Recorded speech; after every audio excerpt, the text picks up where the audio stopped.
Di umano ay pagbibitiw ni Senador Panfilo Lacson bilang chairman ng Senate Blue Ribbon Committee. Pero yun naman ata ay formality na lang. Ganun ba? O kasi parang in-announce niya mismo, alam ka naman bawiin pa niya, di ba?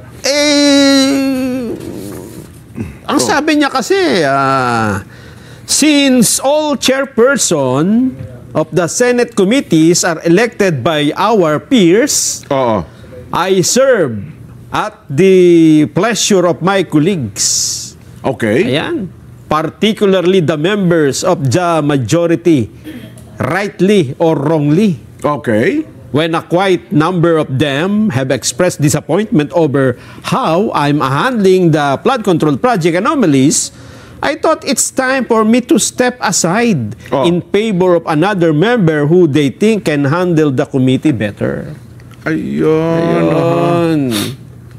Pero isa sa formal niya dapat yan di ba, sa plenaryo? Oo. Sa araw na ito. Hindi kasi pa pwedeng mag-resign ng alam ko, kailangan sarili lang announcement lang yung sarili niya. O kailangan data sa session ito ha? Mayroon na tayo formalize lang yan doon sa plenaryo mismo. Bakit nga ba hindi matuloy dyan? Bakit hindi maganap itong pagbibitiw formally ni Senador Panfilo Lacson? Maganda naman pala ang dahilan. Bakit?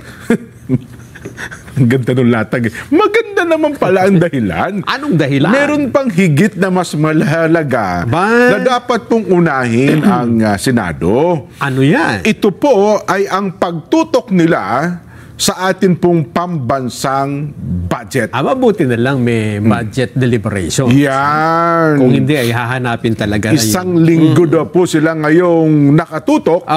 Hindi na pala isang linggo. Hindi, tama. Last week pa lang ngayon.